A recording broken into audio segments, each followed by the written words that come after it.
Good morning, friends. So in the last lecture I was explaining you the Rutherford atomic model. In that model we all studied that when alpha rays or alpha particles are allowed to fall on the gold foil, most of the alpha rays go undeviated. Some of the alpha rays they got deflected by small angle. Few got deflected by large angle, but still there were very few which recoiled back. So question is, what conclusion Mr. Rutherford drawn on the basis of this experiment, and more better clarity I want to give you, more better clarity of Rutherford model I want to give you by one example. मान लीजिए बच्चों कि आप लोग जो है एक बहुत बड़े आर्चर हैं। आर्चर मतलब जो धनुषबाजी करते हैं, तीर और धनुष का जो एक गेम होता है उसको आर्चरी कहते हैं। और आप लोग जो है बहुत बड़े आर्चर हैं मान लीजिए, और आपको यहां पे जो है यहां पे क्या करना है बच्चों, आपको निशाना लगाना है। इसके अलावा अगर कहीं भी अगर आप निशाना लगाएंगे so your arrows will go, and if you will strike here, then you will gain some points. देखिए बच्चों, अगर मान लीजिए कि एरो ऐसे जा रही है, स्ट्रेट जा रही है, ये पूरा का पूरा वैकेंट है, ये पूरा का पूरा क्या है, फ्री स्पेस है। यहां पे क्या है, बहुत ही हैवी पार्टिकल है। तो अगर आपकी एरो ऐसे जा रही है तो ये तो पूरा फ्री स्पेस है ना, इसको छोड़ के बाकी का सारा स्पेस फ्री है। तो एरो अगर हमारी ऐसे गई और तो ये पूरा का पूरा ऐसे आ जाएगी, क्योंकि कोई है नहीं रोकने का। ऐसे जाएगी तो फिर क्या हो जाएगा, सेम वे, करेक्ट। वैसे ही अगर ऐसे हुआ अनडिविटेड चली गई, ऐसे हुआ अनडिविटेड चली गई, ऐसे भी हुआ अनडिविटेड वो चली गई। Whatever rays who are falling on this sphere except this central heavy part, all the arrows will go undeviated. But my dear friends, अगर कोई एरो जाके यहां टकराती है, इस स्फीयर से टकराती है, तो ये डिपेंड करता है कि अगर ये एरो टकरा रही है इस स्फीयर से, तो इस स्फीयर के किस पार्ट से टकरा रही है। हो सकता है कि इस स्फीयर के किनारे से टकराए, हो सकता है कि ये एरो इस स्फीयर के थोड़ा बीच से टकराए, या ये एरो एग्जैक्टली स्फीयर के सेंटर से बिल्कुल बीच से टकराए। तो ये एरो एग्जैक्टली स्फीयर के कौन से पार्ट पे कोलाइड कर रही है, our deviation will be accordingly. अगर मान लीजिए एरो बिल्कुल आके इसके बीच पे टकरा रही है, एरो आकर यहां पे टकरा रही है, तो ये वापस जो है न्यूटन थर्ड लॉ, ये रिकॉइल बैक हो जाएगी, ये रिटर्न बैक हो जाएगी। लेकिन अगर मान लीजिए ये अगर यहां पे टकरा रही है तो it will get deflected by some angle, ठीक है। अगर थोड़ा सा और यहां पे टकरा रही है बीच में तो क्या होगा, लार्ज एंगल होगा। ऐसा ही तो कुछ था रदरफोर्ड एक्सपेरिमेंट पे। रदरफोर्ड ने अल्फा रेस को इंसिडेंट कराया था। ये हमारा एटम था, एटम का most of the space free था, सिर्फ और सिर्फ सेंटर पे हमारा न्यूक्लियस था। न्यूक्लियस हमारा बहुत ही हैवी पार्टिकल था, which was containing the positive charge proton। तो अगर हमारी अल्फा रे which is also a positively charged ray, अगर हमारी अल्फा रे which is a positively charged ray, अगर वो इस न्यूक्लियस को छोड़ के बाकी के कहीं भी गुजरती तो कोई उसको रोकने वाला नहीं था। So it was passing undeviated, but if it was colliding at the center nucleus, then it was making a certain angle. But since as compared to the size of the entire atom, the nucleus is 1 lakh times smaller. That's why the probability of the collision of the alpha ray and getting small deflection was also very very less. अब आपको बात समझ में आ गई, इसकी खुद size बहुत छोटी है, बहुत छोटी है। तो जो अल्फा रे आके टकराएगी और टकरा करके इस न्यूक्लियस से वो कुछ डिफ्लेक्ट होगी, उसका प्रोबेबिलिटी भी क्या होगा, बहुत ही कम होगा। मोस्ट ऑफ द रेज क्या होंगी, वो एम्प्टी स्पेसेस से ही गुजरेंगी। और यही हुआ था रदरफोर्ड के एक्सपेरिमेंट में। उसके बेसिस पे रदरफोर्ड ने ये कंक्लूजन ड्रॉ किया कि एटम जो है एक स्फीयर से बना होता है, वो स्फेरिकल फॉर्म में होता है, जिसके सेंटर में क्या होता है, एक positively charge of heavy mass nucleus is situated. वहां पे प्रोटॉन न्यूट्रॉन रहते हैं और इलेक्ट्रॉन्स क्या होते हैं, उनके सराउंडिंग में रिवॉल्व करते हैं, जैसे कि सन के चारों तरफ हमारे प्लैनेट्स रिवॉल्व करते हैं। अब देखिए बच्चों, आगे की कहानी में बहुत ही ट्विस्ट आई। एक साइंटिस्ट थे, उनका नाम था मैक्सवेल। मैक्सवेल ने ये कॉन्सेप्ट दिया था कि कोई भी अगर charge particle, just a second बच्चों,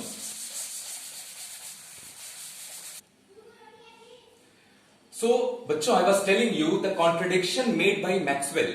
मैक्सवेल ने कहा था कि कोई भी अगर चार्ज पार्टिकल अगर मूव करती है तो क्या होता है, it emits some energy, it loses some energy. Rutherford ने कहा कि अगर ये हमारा न्यूक्लियस है, वो न्यूक्लियस जहां पे प्रोटॉन और न्यूट्रॉन सेंटर में रहते हैं और इलेक्ट्रॉन क्या होते हैं, electron revolve around the nucleus. तो इलेक्ट्रॉन का चार्ज कैसा होता है, हम सब जानते हैं नेगेटिव चार्ज होता है। तो मैक्सवेल ने रदरफोर्ड से पूछा कि भाई साहब रदरफोर्ड जी, आपका इलेक्ट्रॉन जो कि नेगेटिव चार्ज है, वो भी तो एक तरह का पार्टिकल है, अगर ये चार्ज पार्टिकल मूव कर रहा है तो वो भी एनर्जी को एमिट करेगा, वो भी एनर्जी को लूज करेगा।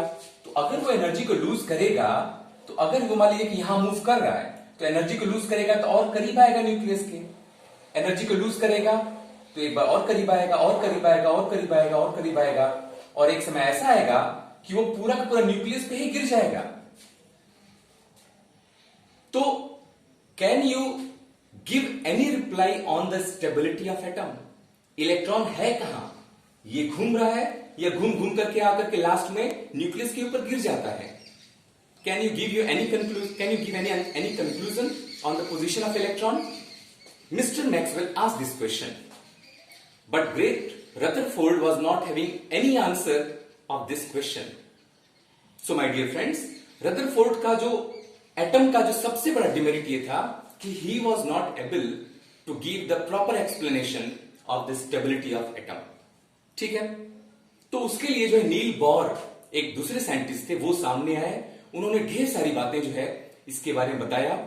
उस समय ढेर सारे और भी डिस्कवरीज हुई थी, जिसके बेसिस पे नील बोर ने एक प्रॉपर एक्सप्लेनेशन दिया था on the structure of atom. उसको हम लोग नेक्स्ट लेक्चर में पढ़ा जाएगा, but right now I want to explain you representation of an element and the concept of isotope, isobar and so many other things also. So let's see one by one. Friends, जैसे देखिए ईश्वर ने हमें हाथ, पैर, sir, सारे parts of body दिए हैं और सबका एक प्रॉपर लोकेशन है, करेक्ट? वैसे ही एक एलिमेंट के लेफ्ट साइड में और राइट साइड में जो जो आपको सिंबल दिखाई देते हैं या फ्यूचर में देंगे, उनका एक प्रॉपर सिग्निफिकेंस है। हमेशा याद रखिएगा बच्चों, कोई भी एलिमेंट का, हर एक एलिमेंट का एक प्रॉपर सिंबल होता है। जैसे आप लोग जानते हैं सोडियम का सिंबल क्या है, Na है, आयरन का सिंबल क्या है, Fe है। तो सारे एलिमेंट का सिंबल जो है, उनका सिंबल यहां रखा जाता है और उनके लेफ्ट साइड में ये है लोअर लेफ्ट। लोअर लेफ्ट में इस एलिमेंट का एटॉमिक नंबर लिखा जाता है, अपर लेफ्ट में उसका मास नंबर लिखा जाता है। Right side, please come on right side, upper right side में उसका चार्ज लिखा जाता है और लोअर राइट साइड में उसकी एटॉमिसिटी लिखी जाती है।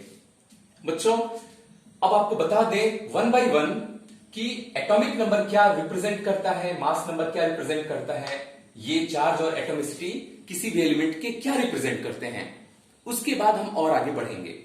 देखिए बच्चों, जैसे मान लीजिए आप लोग सुने होंगे Na+, राइट, Fe2+ या Fe3+, तो ये क्या हो गया, चार्ज हो गया। तो चार्ज हमेशा हमेशा कहां रहता है, अपर राइट साइड। ये पार्ट क्लियर हो गया। दूसरा पार्ट आप लोग को बता दें, that is your atomicity. Atomicity का मतलब होता है the atoms in that molecule. जैसे ये O2 है, ऑक्सीजन मॉलिक्यूल, ऑक्सीजन मॉलिक्यूल में 2 ऑक्सीजन के एटम्स होते हैं, तो ऑक्सीजन मॉलिक्यूल की एटॉमिसिटी कितनी हुई? 2। ओजोन मॉलिक्यूल का जो एटॉमिसिटी कितना होता है बच्चों? 3 होता है, क्योंकि यहां पे 3 ऑक्सीजन के एटम्स होते हैं। करेक्ट। वैसे ही एटॉमिसिटी का पोजीशन कहां रहा? Lower right side. वैसे ही आप लोग बता दें कि ये एटॉमिक नंबर क्या होता है, मास नंबर क्या होता है। पीरियोडिक टेबल में जो भी एलिमेंट्स आपके सामने आते हैं serial wise, like hydrogen, helium, lithium, beryllium, boron, carbon, nitrogen, oxygen, तो ये सारे जो एलिमेंट्स होते हैं, these all are arranged on the basis of the number of proton inside the nucleus. आप जानते हैं कि अगर ये हमारा एटम है तो सेंटर में कौन होता है? न्यूक्लियस होता है। और न्यूक्लियस के अंदर कौन रहता है? प्रोटॉन और न्यूट्रॉन दोनों रहते हैं। और पूरे एटम का जो मास होता है इन दोनों की ही वजह से होता है।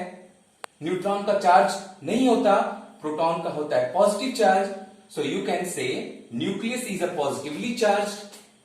नाउ अगर न्यूक्लियस में एक प्रोटॉन है तो उस एलिमेंट का एटॉमिक नंबर 1 रहा।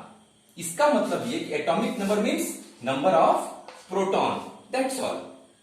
अगर हमारा एलिमेंट न्यूट्रल है, उस पर कोई चार्ज नहीं है, तो इलेक्ट्रॉन भी क्या होता है? प्रोटॉन और इलेक्ट्रॉन क्या होते हैं? सेम होते हैं। याद रखिएगा, it is a special condition जब हमारे एलिमेंट न्यूट्रल हैं, वहां पे प्रोटॉन इलेक्ट्रॉन सेम होते हैं। करेक्ट। अब बता दें, जैसे कि न्यूक्लियस के अंदर प्रोटॉन न्यूट्रॉन दोनों होते हैं और यही दोनों मिल करके पूरे एटम का मास रिप्रेजेंट करते हैं, इसीलिए हमारा mass number is equal to P plus N, मतलब प्रोटॉन प्लस न्यूट्रॉन। सो दोस्तों, आपको यह बात क्लियर हो गई? प्रोटॉन प्लस न्यूट्रॉन का जो सम है, it is representing the mass number of that element. Atomic number is represented by number of proton, that's all. कुछ इंपॉर्टेंट कॉन्सेप्ट्स हैं इस चैप्टर में जो हमें फ्यूचर में काम आएंगे और हमें समझने हैं। That is what are isotopes, what are isoelectronic species, what are isoneutronic species. बच्चों, ये सब बताने से पहले आपको हम ये बता दें, जैसे आपके बैग में आपके टेबल पे पेन होती है, PEN, हमारे एटम के अंदर भी पेन होता है, PEN, प्रोटॉन, इलेक्ट्रॉन और न्यूट्रॉन। याद रखिएगा, जिस तरह से कंपैरिजन 2 के बीच में होता है, Ram is better than Shyam, Apple is better than grapes, मान लीजिए, वैसे ही यहां पे भी कंपैरिजन हो रहा है 2 एटम के बीच में। जब 2 एटम्स को लिया मैंने, एटम A, एटम B, दोनों एटम्स या 2 से ज्यादा एटम्स, इन सब के अंदर you are having same number of proton, electron, neutron, बाकी का सब कितना है कितना नहीं है मुझे कोई मतलब नहीं, ये सब डिफरेंट डिफरेंट होगा। इंपॉर्टेंट ये है कि प्रोटॉन को देखिए, अगर 2 या 2 से ज्यादा एलिमेंट के प्रोटॉन सेम है तो उन सबको एक दूसरे का आइसोटोप कहा जाएगा। 2 या 2 से ज्यादा स्पीसीज सबके अगर इलेक्ट्रॉन सेम है तो उनको आइसो इलेक्ट्रॉनिक कहा जाएगा। और 2 या 2 से ज्यादा एलिमेंट्स के या स्पीसीज के नंबर ऑफ न्यूट्रॉन सेम है तो उनको आइसो न्यूट्रॉनिक कहा जाएगा। Example is here, isotope. देखिए बच्चों, जैसा मैंने बताया कि लोअर लेफ्ट में क्या होता है? Atomic number. तो कार्बन का एटॉमिक नंबर 6 है और कार्बन के ये 3 आइसोटोप कहे जाएंगे। क्यों? क्योंकि सबके पास एटॉमिक नंबर सेम है but mass number is different. So isotope are those species who have same atomic number but different mass number. Correct. वैसे ही हाइड्रोजन के भी ये आइसोटोप्स हैं, हाइड्रोजन, ड्यूटेरियम, ट्रिटियम, सबका नंबर ऑफ प्रोटॉन सेम है, मतलब सबके पास क्या है बच्चों? Same number of proton is there, atomic number is same, mass number is different here. तो ये आइसोटोप के एग्जाम्पल रहे। अब बताइए आइसो इलेक्ट्रॉनिक की, Na+, सोडियम का एटॉमिक नंबर होता है 11, उसमें से एक इलेक्ट्रॉन चला जाएगा, रिमूव हो जाएगा, तो सोडियम पे एक इलेक्ट्रॉन की डेफिशिएंसी हो जाएगी। There will be 1 positive charge on sodium. तो अभी कितना इलेक्ट्रॉन है सोडियम के पास? 10। 11 पहले था अब इलेक्ट्रॉन 1 चला गया तो बचा 10। वैसे मैग्नीशियम का एटॉमिक नंबर 12 होता है, उसमें 2 इलेक्ट्रॉन चला गया तो हो गया Mg2+। तो यहां 2 इलेक्ट्रॉन चला गया तो ये भी बचा कितना इलेक्ट्रॉन, 10। यहां 11 में से 1 चला गया तो बचा कितना इलेक्ट्रॉन, 10। यहां F- मतलब फ्लोरीन का अपना एटॉमिक नंबर होता है 9, उसमें 1 इलेक्ट्रॉन ऐड हो गया तो F-, तो यहां भी इलेक्ट्रॉन कितने हो गए, 10। ये तीनों स्पीसीज के पास सेम नंबर ऑफ इलेक्ट्रॉन है, that's why these are isoelectronic species. वैसे यहां पे भी तीनों स्पीसीज के पास सेम नंबर ऑफ इलेक्ट्रॉन है, 18, 18 एंड 18। तो ये भी क्या हो गए, iso electronic. Now see this example. In this example the number of neutron is same in the 2 cases. कैसे? आप जानते हैं कि यहां दिखाता है नंबर ऑफ प्रोटॉन, यहां दिखाता है प्रोटॉन प्लस न्यूट्रॉन, ठीक है। Mass number means proton plus neutron. तो प्रोटॉन प्लस न्यूट्रॉन, इसमें से अगर आप प्रोटॉन को माइनस कर देंगे तो क्या बचेगा, न्यूट्रॉन। इसका मतलब कि जब मास नंबर में से एटॉमिक नंबर सब्ट्रैक्ट हो जाता है, you will get number of neutron. तो कार्बन में कितने न्यूट्रॉन आएंगे, 13 - 6 means it will be 7 in this case or 7 will be in this case. So both the 2 cases, since the number of neutron is same, so these 2 are isoneutronic species, correct?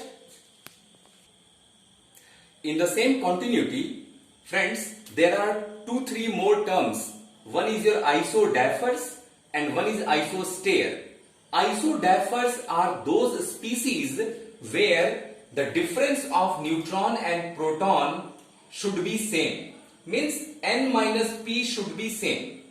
इसका मतलब ये हुआ कि अगर आपको check करना है कि कोई भी स्पीसीज, जैसे यहां बोरॉन और कार्बन को मैंने एग्जांपल लेके चला, तो कोई भी स्पीसीज आइसोडायफर है या नहीं, तो पहला काम उसका नंबर ऑफ न्यूट्रॉन पता करिए, उसका नंबर ऑफ प्रोटॉन पता करिए और फिर n - p पता करिए। अब दोनों स्पीसीज में ऐसा ही करिए जैसा मैंने यहां पे किया। यहां पे मैंने क्या किया कि पहले बोरॉन का यहां 5 है, मतलब प्रोटॉन 5 हो गया। मास नंबर 11 है, तो 11 में से अगर 5 सब्ट्रैक्ट कर देंगे तो न्यूट्रॉन आ जाएगा, तो न्यूट्रॉन हमारा आ गया 6 और n - p means 6 - 5 you will get 1. Similarly n - p in this case is also 1. तो आपने देखा दोनों ही केस में n - p सेम है, तो these 2 examples, these 2 pair are the pair of isodiapher. वैसे ही आइसोस्टेयर का मतलब ये होता है जहां पे नंबर ऑफ इलेक्ट्रॉन और the total number of atoms in that molecule should be same. Example is carbon dioxide gas and laughing gas. Carbon dioxide में 3 एटम्स हैं, एक एटम कार्बन का, 2 एटम ऑक्सीजन का. So total number of atom is 3 और total number of electron carbon और oxygen सबके electron जोड़ दें, you will get 22. In the same way, here also the number of atoms is 3, number of electron is 22. So, in the 2 cases, in the carbon dioxide N2O, in these 2 cases, the number of electrons and the number of atoms are same here and here both. So, these 2 are the pair of isostere. Last but not the least, one is your nuclear isomers. Nuclear isomer का मतलब यह होता है कि जब एक element एक से ज्यादा रेडियो एक्टिव फॉर्म में एग्जिस्ट करता है, जहां पे उसकी जो रेडियो एक्टिविटी डिफरेंट होती है, मतलब उसका हाफ लाइफ टाइम डिफरेंट होता है. यहां केस हमने लिया ब्रोमीन का, जिसका एटॉमिक नंबर 35 है, मास नंबर 80 है, यहां पे भी और यहां पे भी. So where is the difference? The difference is in the half life time of the 2 bromine. Here is 18 minute and here is 4.4 hours. अब देखिए हाफ लाइफ टाइम का मतलब ये होता है कि जितना आपने लिया, मान लीजिए आपने 10 ग्राम ब्रोमीन का लिया अभी, और अगर उसका हाफ लाइफ टाइम 18 मिनट है, इसका मतलब 18 मिनट बाद ये 10 ग्राम से कितना हो जाएगा, 5 ग्राम ही बचेगा, बाकी का 5 ग्राम वो रेडियो एक्टिव रेज के फॉर्म में वो बाहर निकल गया. बात समझ गए? This is the half life time. तो हाफ लाइफ टाइम 2 एलिमेंट्स का अगर डिफरेंस है तो उसको क्या कहेंगे, न्यूक्लियर आइसोमर्स कहेंगे. लास्ट एक और चीज बचा है बच्चों, और वो ये है isobar. Next topic is isobar. Actually next term is isobar, in which the mass number of the two element is same, the atomic number is different. बस ये याद रखिएगा, मतलब आइसोटोप का जो उल्टा होता है वो होता है आइसोबार। आइसोटोप में क्या था बच्चों, सबसे पहला टॉपिक मैंने बताया था, same atomic number but different mass number. और आइसोबार में यहां आपने क्या देखा, same mass number but different atomic number. So I will stop here explaining this basic terms. Next lecture में हम आपको जो है इलेक्ट्रोमैग्नेटिक रेडिएशंस और उसके बेसिक टर्म्स और आगे के और भी डिस्कवरीज को अच्छे से एक्सप्लेन करेंगे। बच्चों मेरे साथ साथ कॉन्सेप्ट को पढ़ते जाइए, समझते जाइए और उस पे जो भी कॉन्सेप्ट्स हैं या जो कुछ क्वेश्चंस हैं सॉल्व करते जाइए। ओके बच्चों, take care all of you.